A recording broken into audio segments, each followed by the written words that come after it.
You got a really bad wife, didn't you? She's useless. She's nothing. I left work early and entered the house to hear my mother-in-law's voice coming from the living room. I couldn't help but gasp and listen in. She's getting a big inheritance, so there's no need to be stingy with it. I do most of the housework. I even iron her shirts. But I do it so that I can spend her inheritance. She's apparently talking about me. My mother-in-law is talking about me. I was astonished by my mother-in-law's words. My mother-in-law is usually very kind and considerate. She even took the initiative in doing the housework. I had never heard her talk like this before. She called me a bad and useless daughter-in-law. Was my mother-in-law really like this? And by inheritance, does she mean the inheritance I received from my aunt? I quietly approached the living room with light footsteps so that she wouldn't notice. If I didn't have the inheritance, I wouldn't have taken her as my daughter-in-law. She's a plain, uninteresting girl, the kind you can't boast about to your neighbors. But it's all about the money. I gotta be patient. Patient, huh? My mother-in-law kept bad-mouthing me after that. I wondered who she was talking to. I gasped at the figure I saw when I quietly peeked inside. And then my mother-in-law grinned and put her hands together. Actually, this is about her aunt who died and left her the inheritance. I almost screamed and quickly covered my mouth as my mother-in-law told the story. No way. No way. My name is Sally, a 28-year-old housewife. I met my husband David at a blind date that one of my coworkers invited me to, and we hit it off and started dating. My parents died in an accident when I was very young, and my aunt Nikki, my father's sister, took me in and raised me. My aunt was divorced when she was young, but she was a successful businesswoman. She raised me strictly, kindly, lovingly, and carefully. She also helped me to get through college.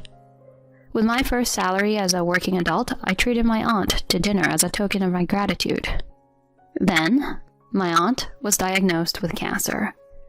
By the time we found out, it had already metastasized and there was nothing we could do. She was given a short life expectancy. My aunt must have somehow understood the situation.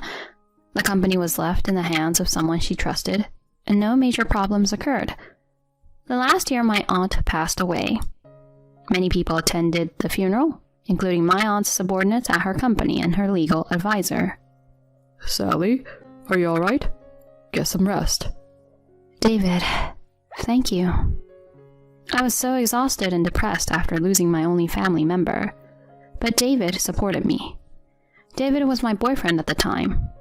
He has supported me ever since. David is really kind. I want to live with him forever. After that, he proposed to me, and I decided to marry him. When I went to his house to greet his parents, my mother-in-law welcomed me warmly. I would be very happy if you would come to be his bride, she said happily and hospitably. I had met my mother-in-law several times, and she had visited me at my house as well. But we had never talked about my family. So, I took this opportunity to tell her about my parents, that they have passed away. I also confided in her that my aunt who raised me also passed away last year. My mother-in-law did not give me a sour look, but rather embraced me with tears in her eyes and told me how hard it must have been for me. I was relieved to hear that my mother-in-law was so kind. So, I'd like to talk to you about something. My mother is divorced and has been living alone since I started working. But last month she fell and hurt her leg. I was worried when I thought she was getting to be too old. If it's okay with you, could my mom come live with us after we get married? I had a moment of hesitation at his proposal.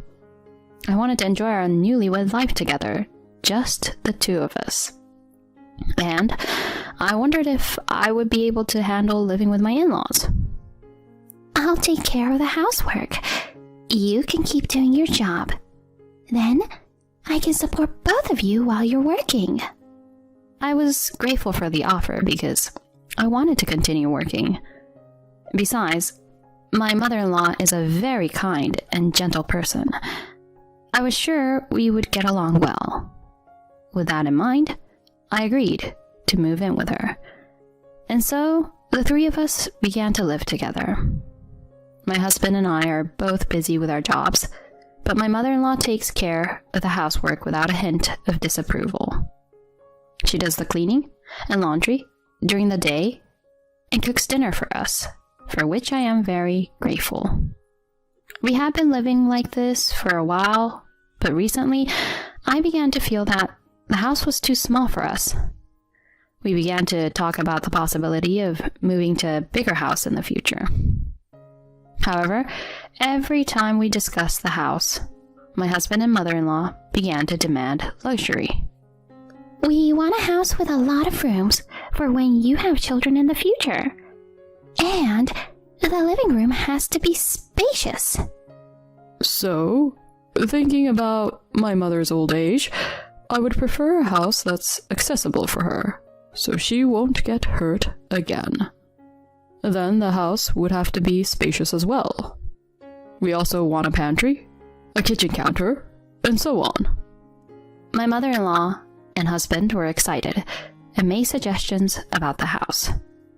It's going to be more expensive than we thought.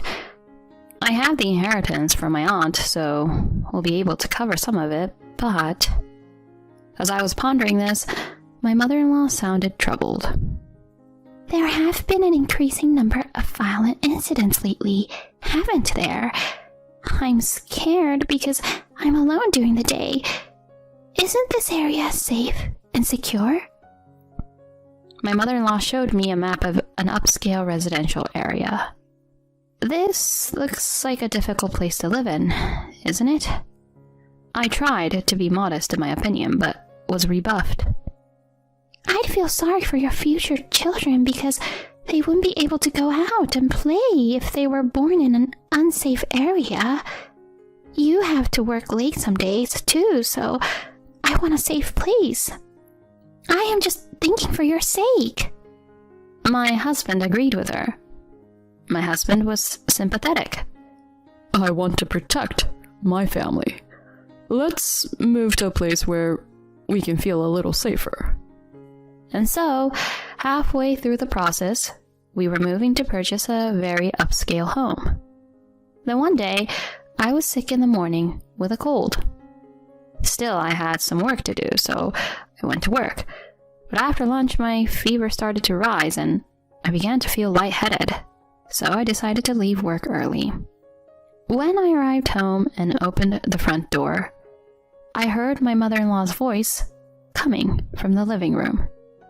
You got a really bad wife, didn't you? She's useless. I couldn't believe my ears, so I sat in the doorway and listened with bated breath. Well, she's getting a big inheritance, so there's no need to be stingy with the new house, is there? I do most of the housework anyway. I even iron her shirts. But I'm doing it so that I can spend that girl's inheritance. That girl is apparently me. My mother-in-law is talking about me. However, I am astonished by my mother-in-law's words. My mother-in-law is usually very kind and considerate. She even took the initiative in doing the housework. I had never heard her talk like this before. She called me a useless wife. What kind of mother-in-law would do something like this? And by inheritance, does she mean that thing I inherited from my aunt?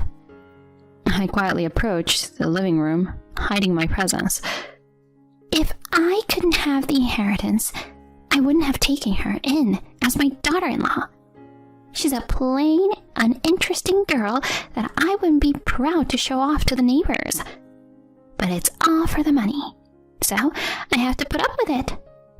Put up with it, huh? My mother-in-law kept bad-mouthing me after that. Who was she talking to? I quietly peeked inside and gasped at the person I saw. It was my husband, talking to my It's all right, Mom. Her aunt had a lot of money. I'll make her buy a house in an upscale neighborhood using her inheritance. Then after a while, we'll get rid of her." My husband grinned. It seemed that he'd planned to seduce me and force me to give them my inheritance. I had no idea that even my husband was thinking such a terrible thing. My mother-in-law grinned and put her hands together. "Actually, this is about the aunt who left her the inheritance. Her name is Nikki, and she was actually a classmate of mine." I almost let out a scream of surprise and quickly put my hands over my mouth. I was shocked because I had no idea that my mother-in-law and aunt had a connection. According to my mother-in-law, my aunt was a hard-working type, and my mother-in-law was the it girl in school. "But Nikki was the class president and always nagged me. She told me not to force people to clean or bully the underclassmen. She was so cocky, even though she was just a plain-looking student. I hated her. But I was popular, and I thought Nikki would spend the rest of her life in the shadows. And yet..." My mother-in-law bit her lip in frustration. She met my aunt at a class reunion 20 years ago, and she had gone from a simple, scruffy student to a company owner. She saw my aunt being praised by everyone around her, even though they were both divorcees. She was so frustrated and embarrassed to see how much difference there was between them. She had always been jealous of my aunt. It was then that my husband brought me to her. She thought my aunt and I looked somewhat alike, and our family names were the same. She thought it was impossible, so she asked her classmates and found out that I was her niece. However, my aunt had passed away before meeting my mother-in-law, so she planned to use my inheritance. Her injury was also a lie to make me feel sorry for her. "I was glad you were aware of the inheritance. I never would have married Sally otherwise." "Isn't that right? I went to your room once when you were living together. I secretly looked at Sally's bank documents. I saw that she had a huge amount of money saved up." I was shocked to see the two of them laughing together, but gradually I grew angry.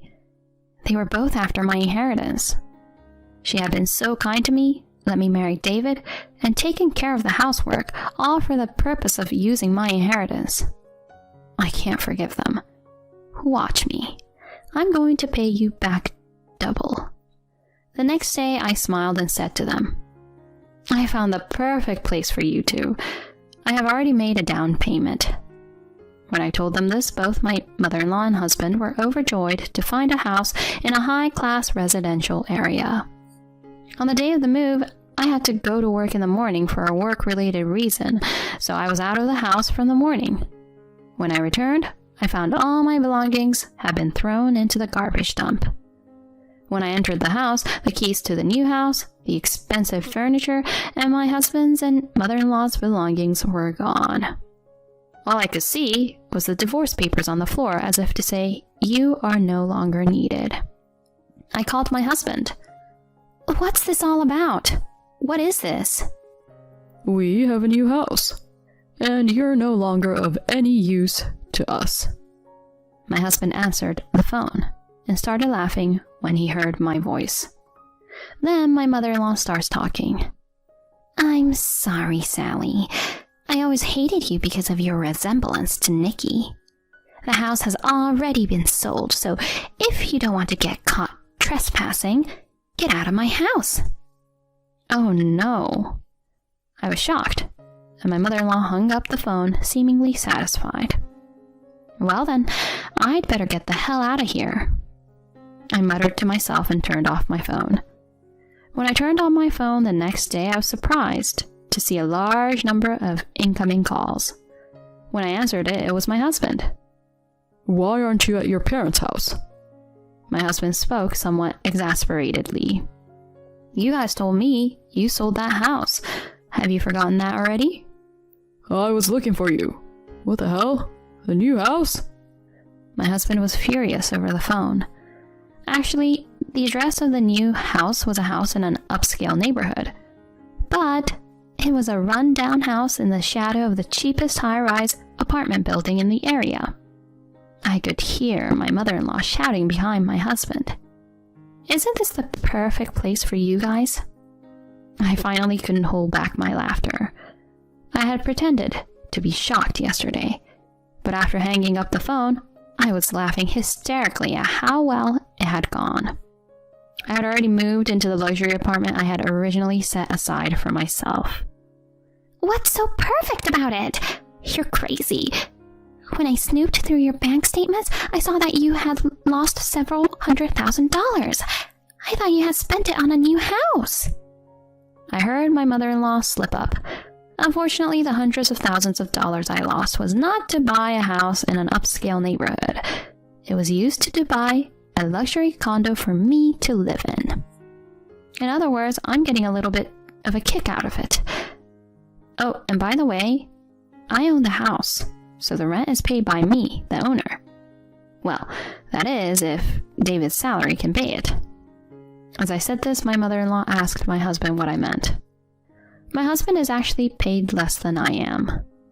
Further investigation revealed that my mother-in-law's ex-husband, who had divorced her, was paying her a hefty amount of child support, and she and my husband were splurging the money. As expected, the child support stopped when he reached adulthood, but neither my mother-in-law nor my husband seemed to have gotten out of that habit, even after he entered the workforce. My husband had borrowed money before we got married. They seemed to be laughing high among their friends that he had caught a wife with a high income. I heard my mother-in-law yelling at my husband, but I asked her, "Can you speak for others too, mother-in-law? Your divorce was caused by your affair, wasn't it? I heard that you had run away with your lover after you got pregnant with David." When I told her this, my husband was absolutely mortified. My mother-in-law was making excuses in a loud voice, as if she was in a hurry. The two of them were on the phone saying, "Come over here right now and I'll beat you to a pulp." But when I told them that the divorce proceedings were already completed, they went even more crazy. The neighbors seemed to have called the police because of their bizarre state, and I thought I heard the siren of a police car. I could hear the two being taken away by the police over the phone. They were eventually released that day, but my ex-husband's income was not enough to pay the rent and debts, so they had to leave the house. My ex-husband and ex-mother-in-law are apparently living in a small, cheap apartment in an unsafe city. By the way, when I sold the shabby house, I sold it for a better price than I expected because it was going to be used as a parking lot. After that, my ex-husband, who did not know my current address, sent a letter to my company. The contents of the letter stated that since we were a married couple, I was obligated to hand over half of my property if we were to get a divorce. It also said that I was obligated to repay any debts owed to my husband. I wondered what this person was saying. Oh well, let's leave it to the lawyers. I decided to leave this matter to the lawyer who was the general counsel of my aunt's company. According to the lawyer who went to see them, my ex-mother-in-law turned pale as soon as she saw the lawyer. In fact, the lawyer was a former student who had been harassed by my ex-mother-in-law. He had been a good partner of my aunt as her legal advisor. My ex-mother-in-law didn't seem to know that much about him. "If you keep hanging around Sally any longer, I'm going to crush you both to the ground." The lawyer intimidated them in a low voice and laughed. "The wife is not obligated to repay any debts incurred before the marriage. Furthermore, David is not entitled to her inheritance, since she inherited it before the marriage." He told my ex-husband that. He also told my ex-mother-in-law. "Nikki is a person who built up her assets through her own efforts, unlike you. You cheated on your husband, so don't think you're on the same level as her." When he said this, my ex-mother-in-law just looked down with a blue face, unable to say anything back. After that, my husband got into debt again and went around trying to get money, but it seems that even his friends gave up on him. Finally, when he followed a colleague at work to borrow money, he was reported to the appropriate department. He was eventually forced to resign. He is now living with my ex-mother-in-law in a very poor state They have been having fierce parent-child fights every day, and the police are often called by neighbors. They have no choice but to live together because they don't have money. Even if they sold the things they had bought with their own money, their debts did not decrease. They couldn't give up on my inheritance and came to my office. Of course, they were taken away by the police. I was grateful that my lawyer then worked to get a restraining order against them. I became interested in making more money after selling the land, and I actively studied. Apparently, I had a good sense of what I was doing, so I got a license as a financial planner and learned about investments. Since I started my new job as a financial planner, I am enjoying my job, and I think I don't need to get married for a while. Hold on a sec.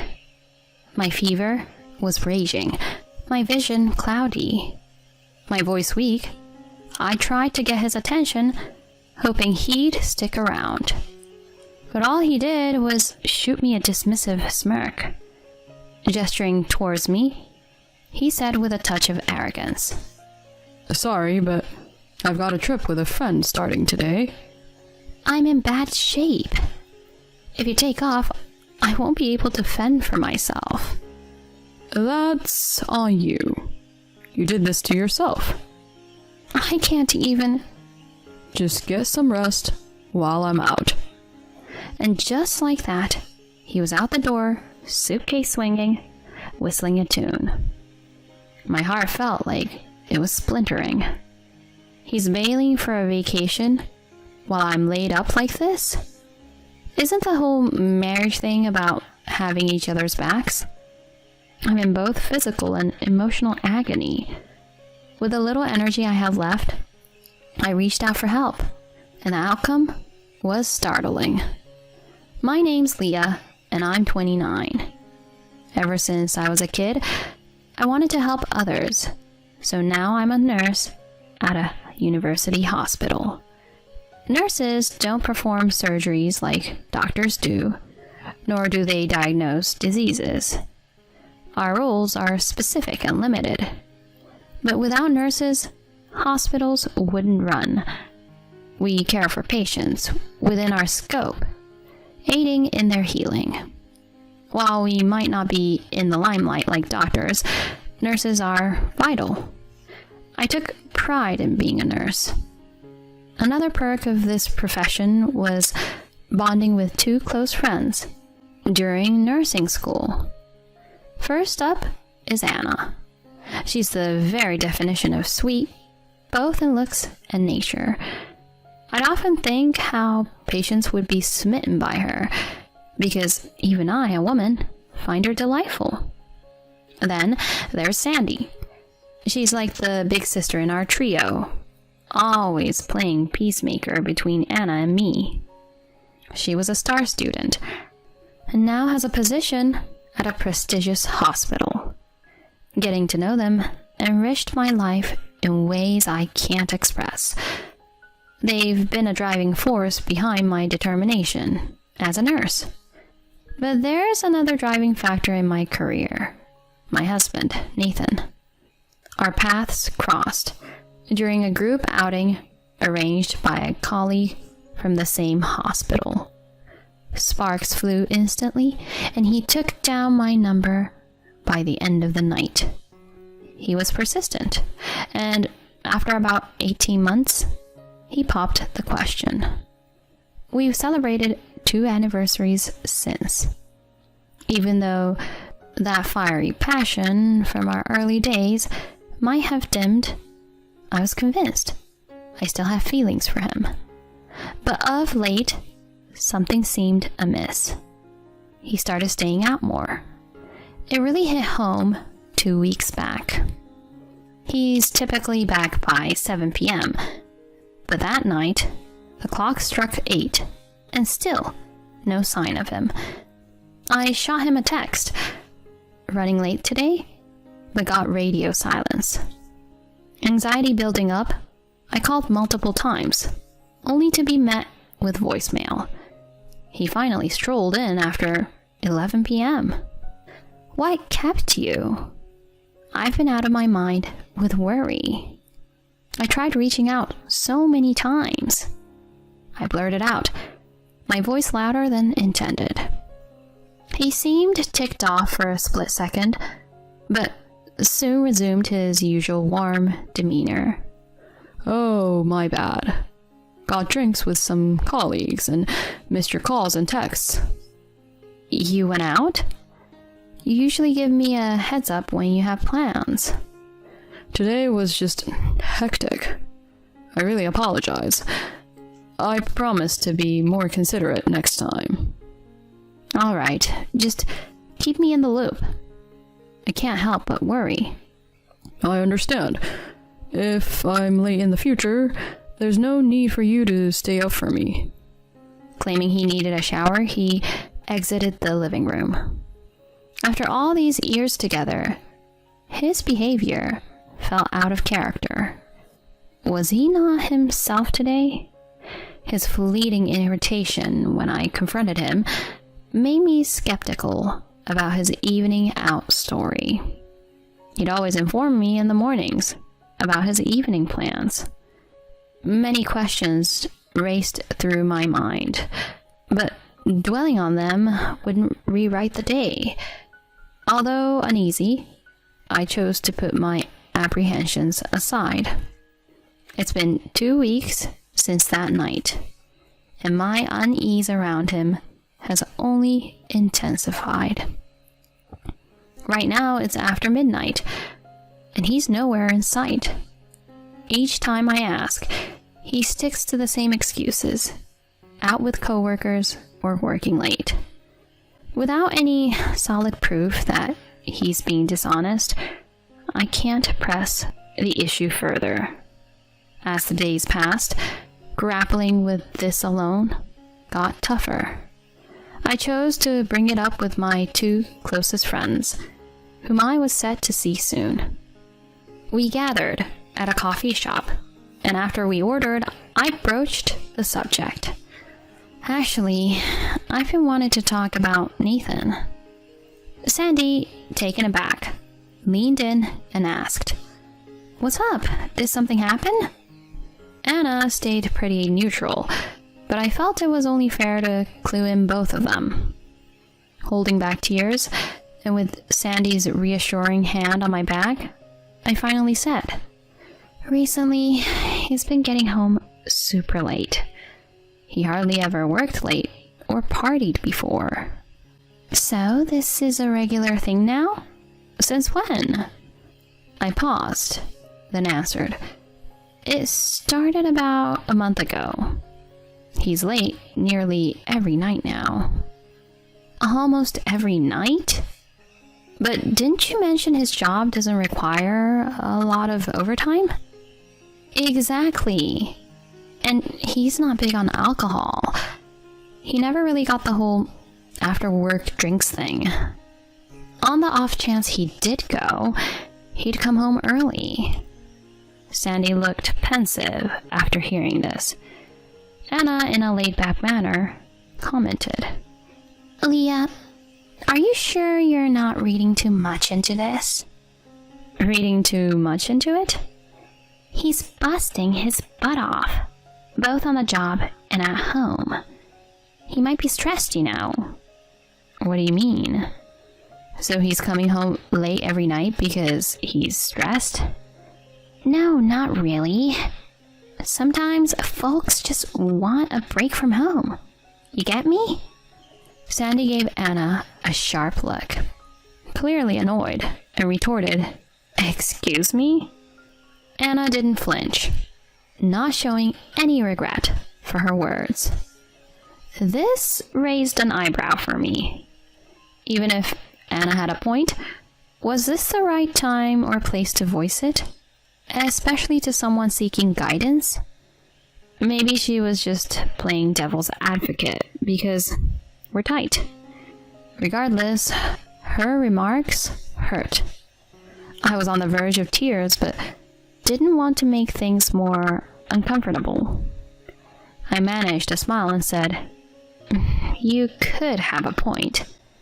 The chat soon moved to Sandy's job and Anna's latest crush. and the hours just flew by. When we left the coffee shop, Anna quickly mentioned other commitments and made a beeline for the subway. Now, alone with Sandy, her demeanor shifted to something more serious. "What's on your mind, Sandy?" I asked, trying to keep it light. Looking sorry, she responded, "I've been mulling over Anna's comment. It felt off.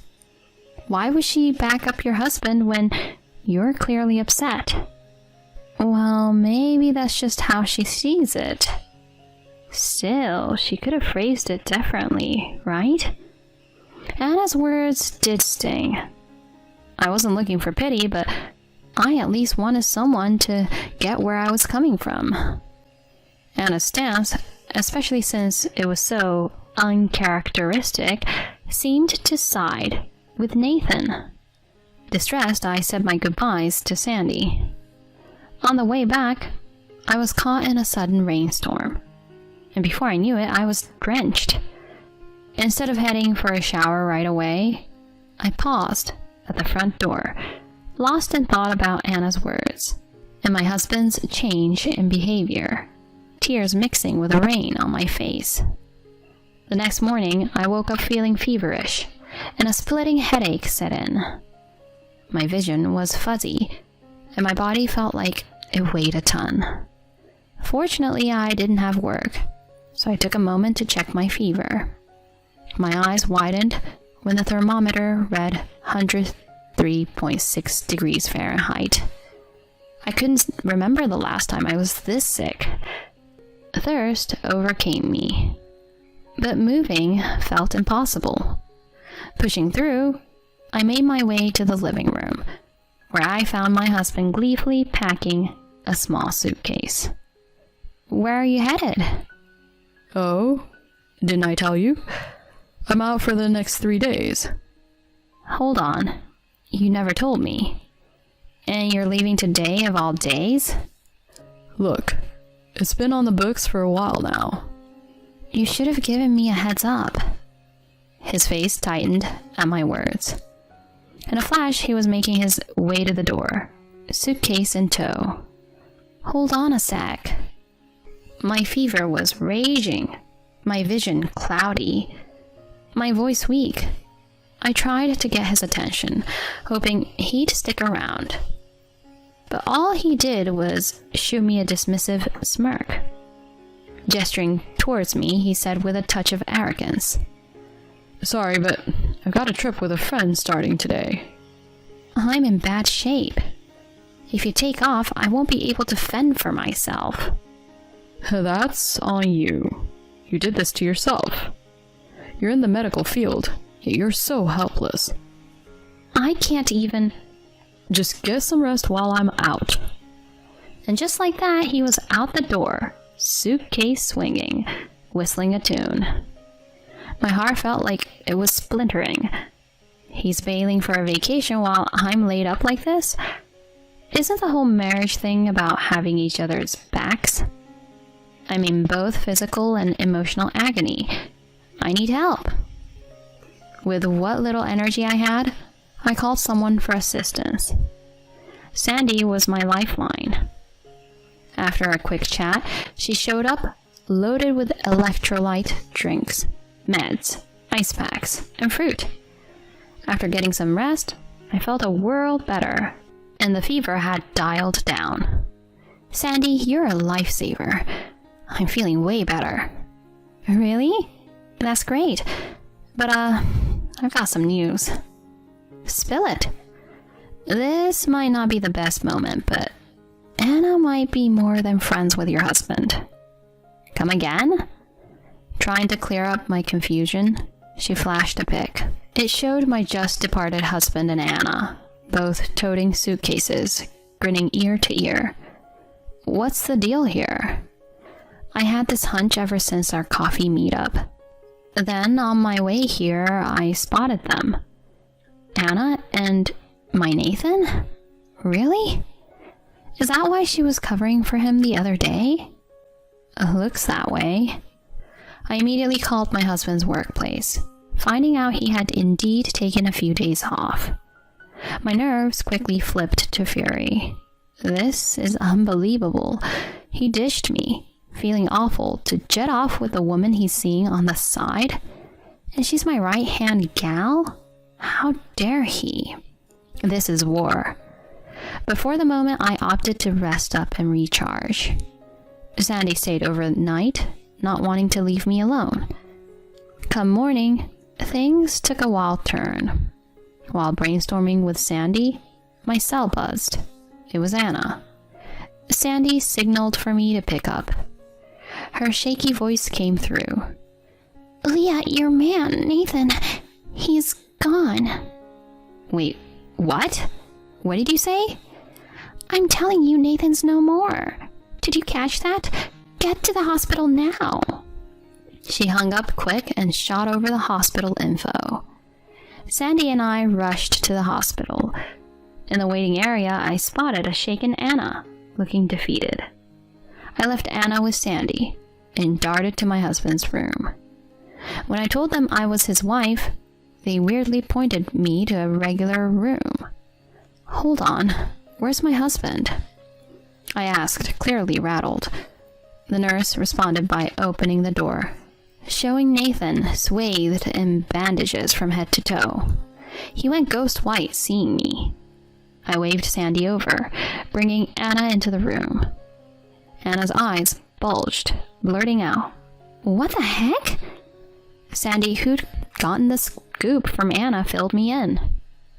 Nathan blew through a red light with Anna and wound up in a wreck right in front of her. She had assumed he was gone after seeing him lifeless and unresponsive as paramedics took him away. If he had died, their secret would have been blown wide open. She probably figured the jig was up and decided to loop me in. He probably didn't see that coming. Seeing Nathan's strained face, I snarked. Crashing the car on a cheat date? Maybe karma's real after all. He got what was coming. But hey, good thing you're still breathing, huh? Get ready for life post-divorce thanks to your little side gig. Buckle up. Hold up. You're talking divorce? You're kidding, right? I fired back. Do I look like I'm kidding? You ditched me, sick as a dog, to run around with my BFF. I think I'd just let that slide. Just so you're clear, I'm not budging on this. Prepare for the storm I've got ready for you and Anna. Without another peek, I stormed out. I got the sounds of him hollering and Anna's cries, but I tuned them out. Back home, a quick check of his tablet uncovered all the proof I needed of his two-timing. Armed with the goods, I hit up a law office, kicked off the divorce, and pressed for a payout.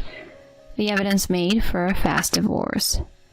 Plus, I got a lot of money from the two of them in damages. Nathan, always bad with money, had been blowing cash left and right on Anna. Sandy and I later found out Anna had failed on her job and lately had been leaning on guys for cash. My now ex-hubby was just one on her list. She ended up in the hole trying to cover the damage fees.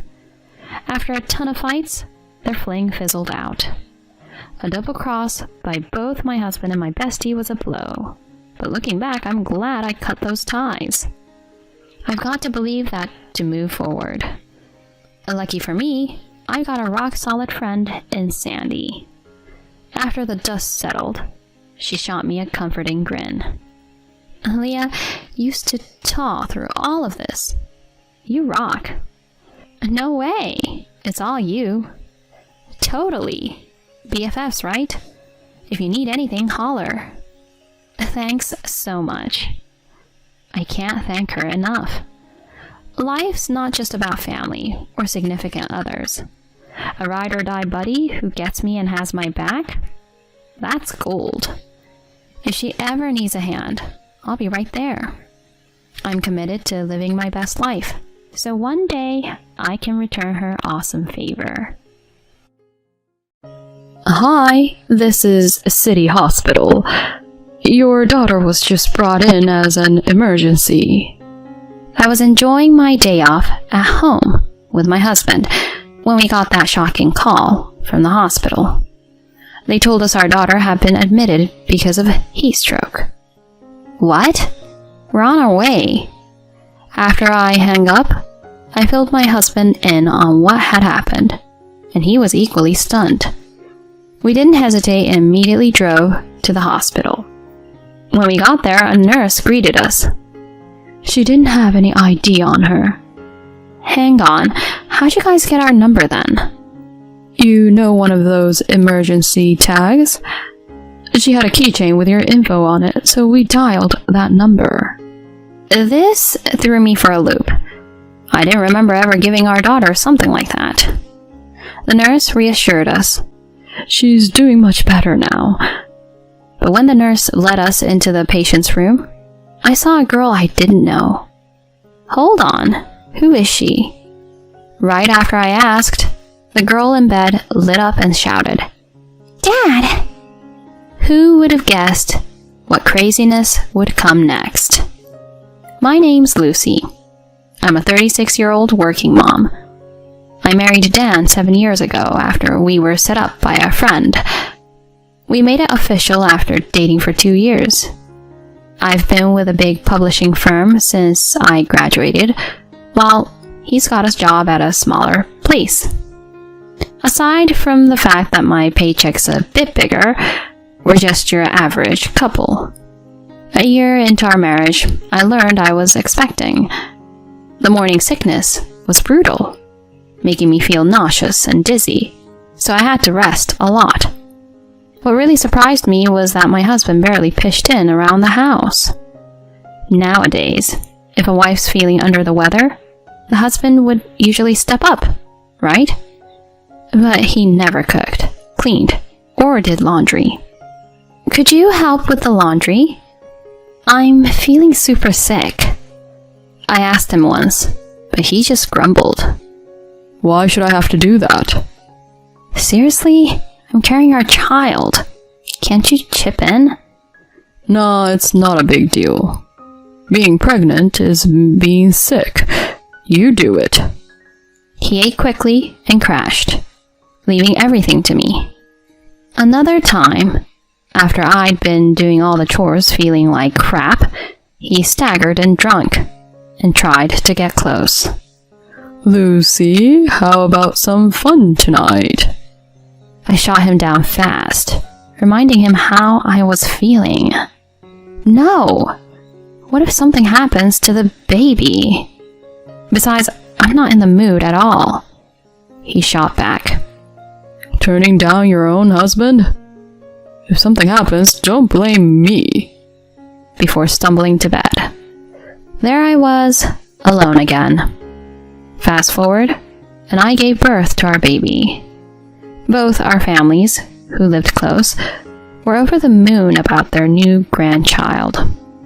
Even my usually reserved father-in-law Paul was beaming. It made me feel like $1,000,000. But boy, was raising our baby a challenge. Dan started traveling more for work and was rarely home, leaving everything on my plate. It was tough, but who else was going to step up? Mostly, it was just me taking care of our girl, though my parents did lend a hand now and then. Dan, he just chilled when he was home. At first, I was pretty upset about it, but eventually I just rolled with it. Our little girl, Laura, grew up healthy and is now an 8-year-old in 2nd grade. She's a gem, always telling me, "I love you, Mom," and pitching in around the house. One afternoon, she got home from school and showed me a note about a classroom visit. "Mom, they said it would be great if Dad could come this time." "Oh, like a Dad's Day? We'll check with him when he's back."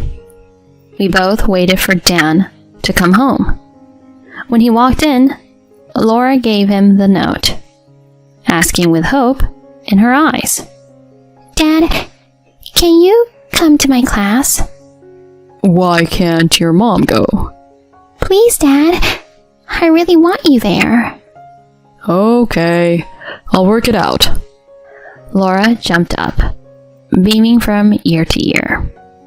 She's always swamped with work, so her dad attending her school's open house must have meant the world to her. She was so pumped about prepping for the event, wanting to show her dad her best. Her excitement was really sweet. But on the evening of the event, Laura got home, sobbing.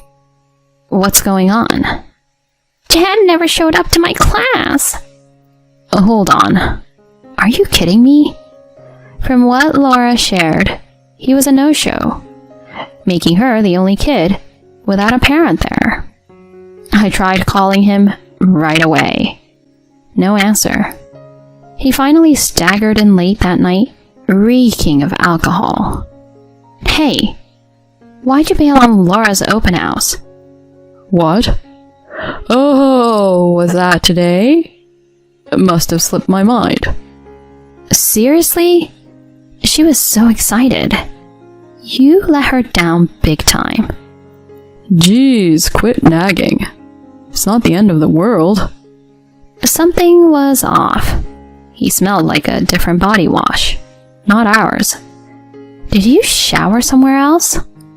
He looked taken aback for a second. I hit up a sauna. Seriously? If you had time for a sauna, you could have been there for Laura. Drop it. I'm heading to bed. Enough already. He stormed off to our room. From then on, I had this nagging feeling he was keeping secrets. We needed to hash things out. I asked him to be around the next Sunday. Laura was set to join a day camp with her friend's family, so we'd have the place to ourselves.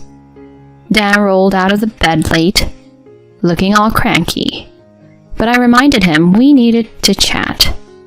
As he begrudgingly sat down, he asked, So, what's up?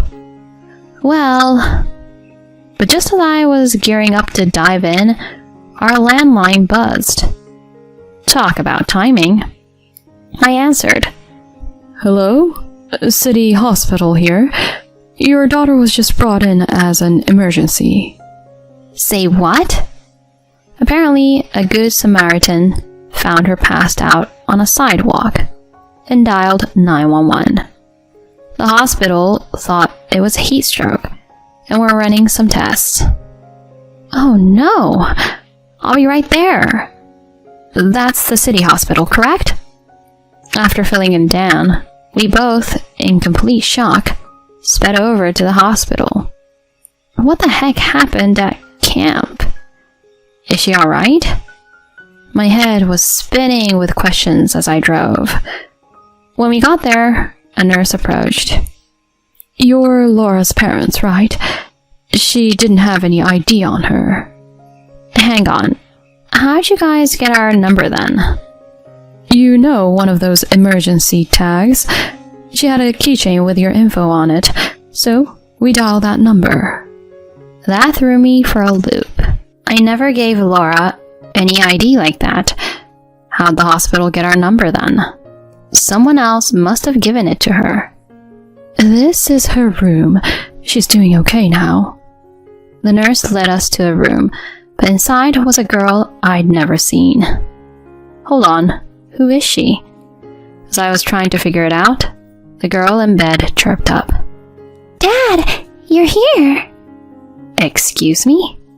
She was definitely calling Dan Dad.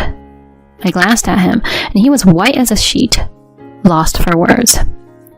Hold on, why is she calling you Dad? Dad, who's she? Isn't Mom coming? I'm starving.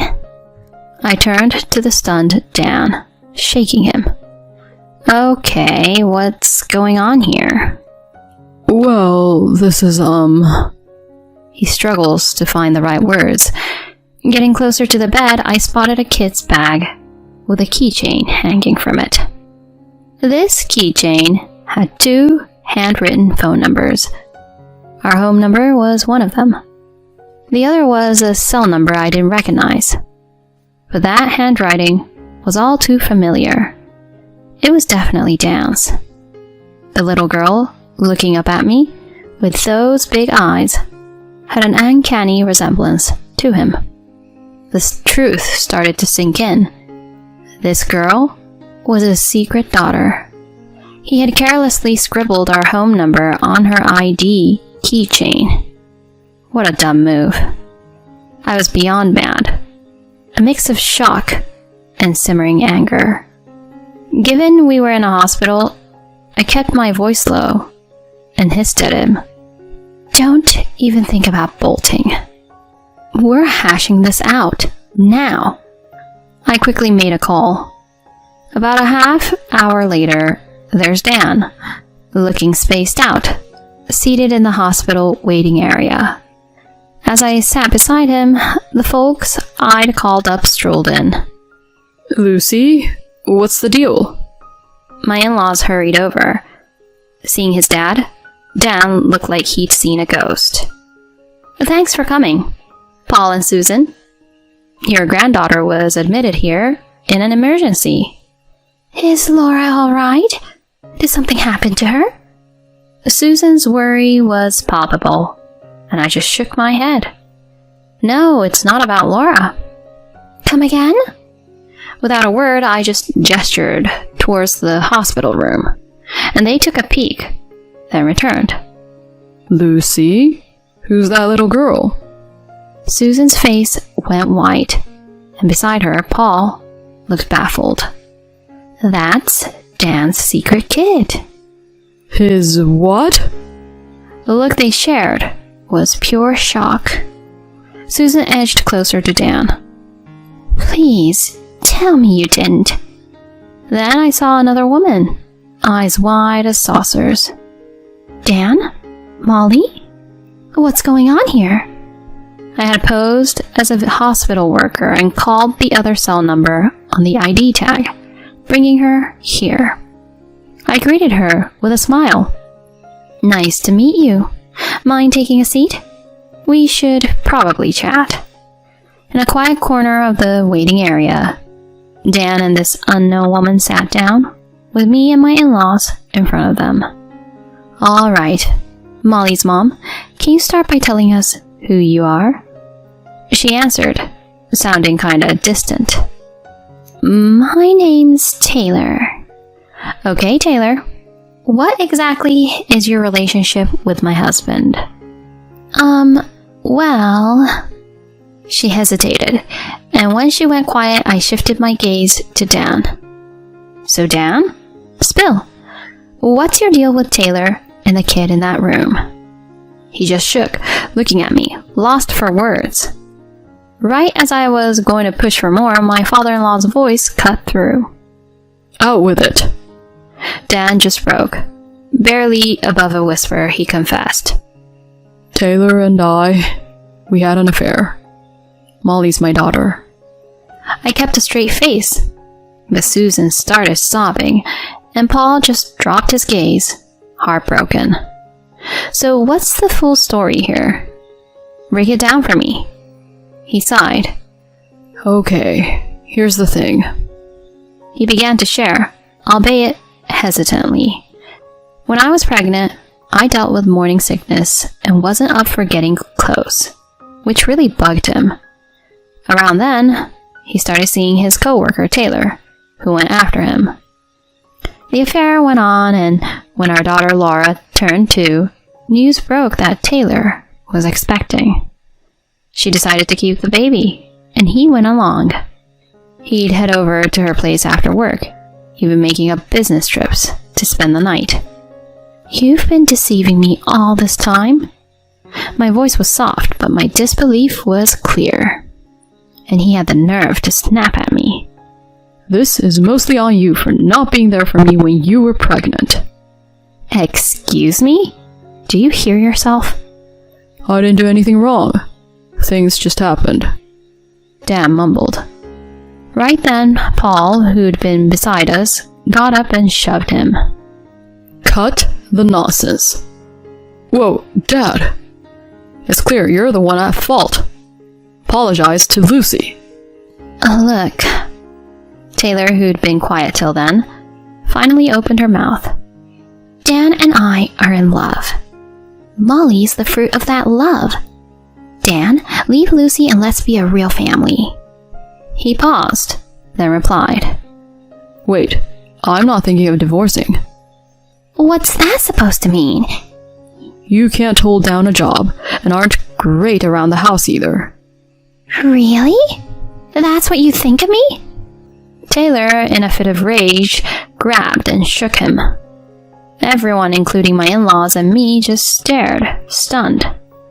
But I jumped in when I saw others gawking. Enough. Look, Lucy, I'm really sorry for the affair, but my heart's with you and Laura. He reached out, but I pulled away sharply. Are you serious? Divorce is happening. Taylor's face brightened, contrasting his stunned look. There you go, Dan. She's saying divorce. Let's be a true family. Taylor, you can have this jerk, but you owe me first. She looked taken aback. I let out a sigh. You thought you could mess around with a married man, have a kid, and everything would be peachy? I'll get my $65,000 lawsuit if necessary. I can't cough that up. You're so cold. I brushed off her comment and addressed Dan. And you, Dan, you're on the hook too. I want child support and alimony. He looked completely beaten down as Paul hit his head. I walked out on them. With my in-laws backing me, the divorce was quick. They reached out to Taylor's folks, filling them in. They were angry with Taylor and ended up covering for her since she was broke. They vowed to take Taylor and Molly back to their small town.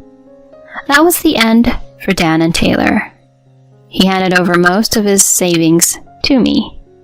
With child support for Laura and now Molly, he's tight on money. But Paul swore to make sure he pays his due. Hopefully, he'll think hard about his choices and step up. As for me, I used that money to relocate and give Laura and me a fresh start. I had my concerns, but she comforted me, saying, "With you by my side, Mom, I'm good." Now, I'm focused on her joy and our bright path ahead.